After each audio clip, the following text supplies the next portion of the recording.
Hello friends, and welcome to Escaping the Mouse with your host, me, Breck Rowell. Alright, it is Sunday. I'm on my first day of my weekend. This is going to be a really short weekend this weekend because, as I mentioned last week, we're in shutdown now at work, which means, well, basically I'm doing part day hours now every day, and I'm working every day rather than Wednesday, Thursday, Friday, Saturday. I'm actually going to be working all next week, but only for 8-hour days. So that means I'm going to be able to come home and maybe do some simple vlogs. Now, a couple of you have been mentioning in the comments that you'd like me to do some cooking videos, and I may very well do a cooking video or two over the next week.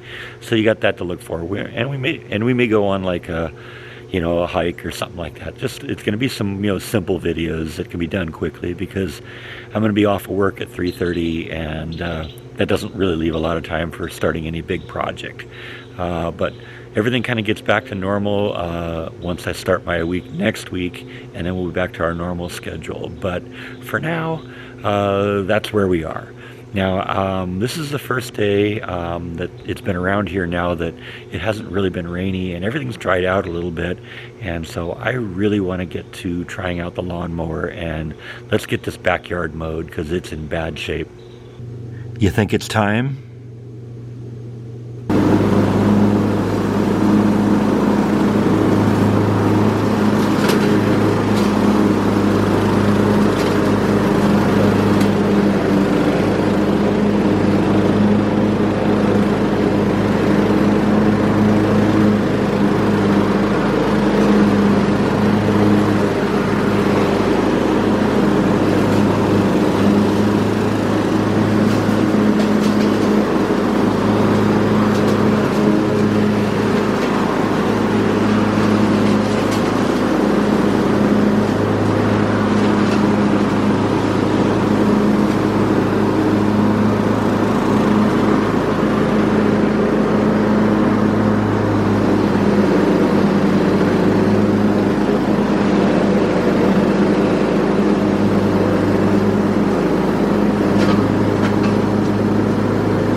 All right, well, I'm glad I definitely decided to experiment in the backyard because it took me a couple of times to actually figure out what I want the height settings to be.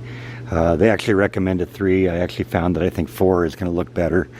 And this actually worked pretty well. One of the concerns I had was going over these stones, but we cleared those pretty well. Had plenty of clearance, especially with the blade setting at 4. I also got to figure out a little bit of better pattern here so I'm not spraying my yard waste all over the place.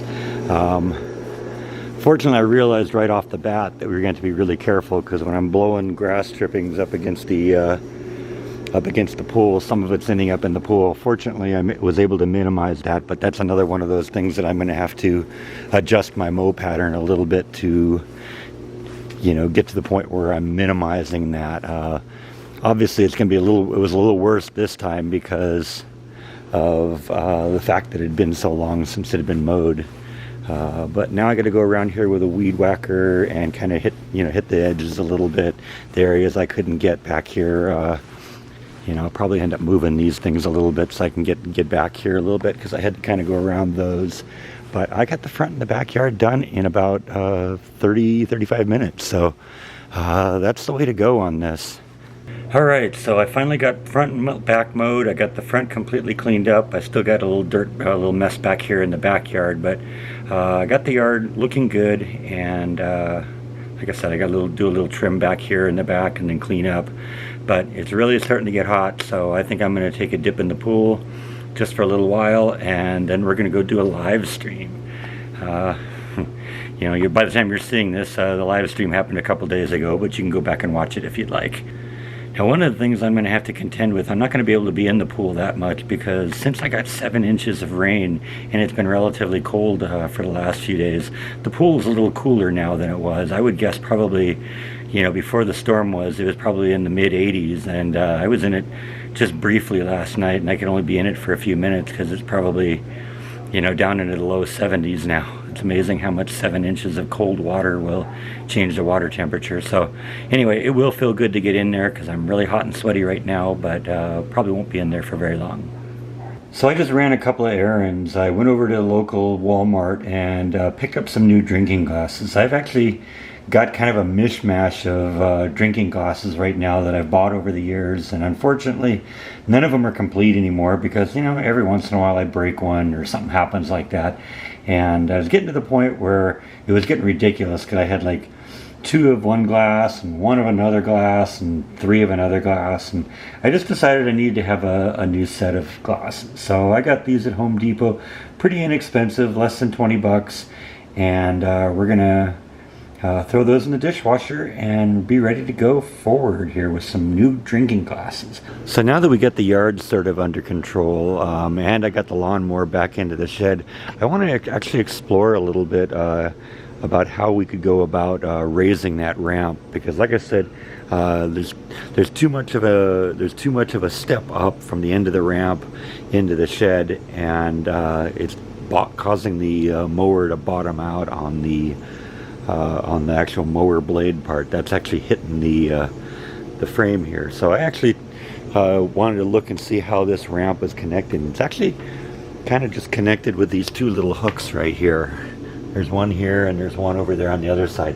So I'm thinking if I can raise those hooks even maybe just a little bit. I mean, this is just a piece of like sheet metal or something. So I could probably almost go up to, you know, I could probably raise that several inches without having much of a problem. Now it is kind of interesting, when I pulled this ramp off here, I didn't even notice it at first, but I got a little wildlife living under here. I guess that makes a really good refuge for things that want to avoid the heat. Oh, there he goes. So yeah, I saw a little frog yesterday when I was mowing too. So I guess that's something I have in the yard. That's kind of cool. But anyway, I think, like I said, that I can raise this up, because if this piece here goes all the way up to here, which it probably does, I could probably raise the ramp up, you know, an inch or maybe even more, and get to the point where I wouldn't bottom out here. It would be a little steeper of a ramp going up, but I still think that would be a good option here. So let's look into that. All right, so I removed both of the brackets, and I think if I just take this and bring it up to about this level here, right, you drill right through the flashing and go into the wood behind it, I should be good to go. That'll bring the ramp up to almost flush with this, and it should just be a smooth drive in. It won't be that little step there that's causing the problem when the ramp is that much further down. So let's drill this out and we'll get going from there. Alright, so I just noticed a little wrinkle here that I'm going to have to deal with. It's going to probably necessitate me changing my plans a little bit. If I raise the ramp up as far as I want to, the door isn't going to close, because the door is going to hit the ramp, because the door hangs below the flashing level on the thing. So it's going to be a little bit more complicated, a little bit more expensive. This shouldn't have costed anything to do, but I think what I'm going to do, instead of raising the ramp, is I am actually going to put another layer of 2x6s on the top of this ramp. That way I can, you know, not do maybe the top 2 rows, so the mower can drive over. It'll from its perspective, it'll be a more level transition, but it won't collide with the door if I do that right. So we're gonna have to go to Home Depot and get some 2x6s. Alright, so I've measured this thing out, and it is exactly 48 inches from side to side. So I think since there's 10 planks in here, I think if I go get 5 8-foot long 2x6s and some deck screws, I can make this work, and that'll definitely help the situation by raising the ramp level about 2 inches. So let's go to Home Depot. Alright, so I got myself 5 2x6s, 8 feet long, and then I got a couple of boxes of 3.5-inch deck screws. That should do a good job of securing these to the previous level. Alright, so I got the brackets reinstalled and the ramp back on the shed again. What I'm going to do now is just cut pieces of the 2x6 I bought and use the deck screws to attach it to the face of this, and that'll, like I said, it'll bring the whole thing up about 2 inches, and it should eliminate that step at the end.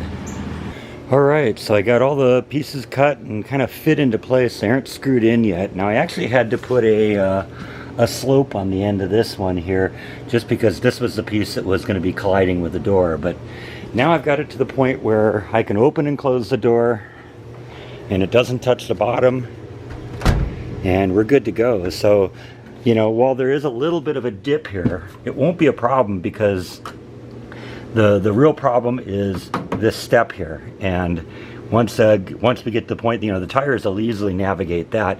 And once we get to the point where the front tire is on here and moving forward, and the back tire is riding on the ramp here and that much higher, we won't have the clearance issues anymore with the lawnmower.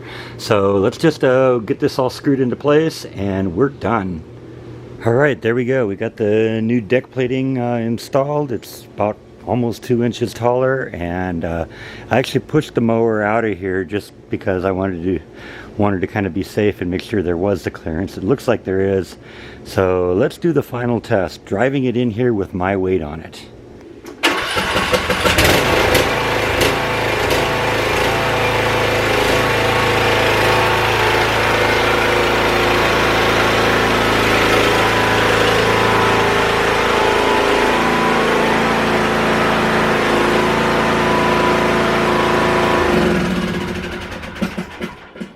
Yeah, I think we can call that a success. I think that is all that I have for today. Thank you as always for watching, and I will see you next time on Escaping the Mouse. Good night.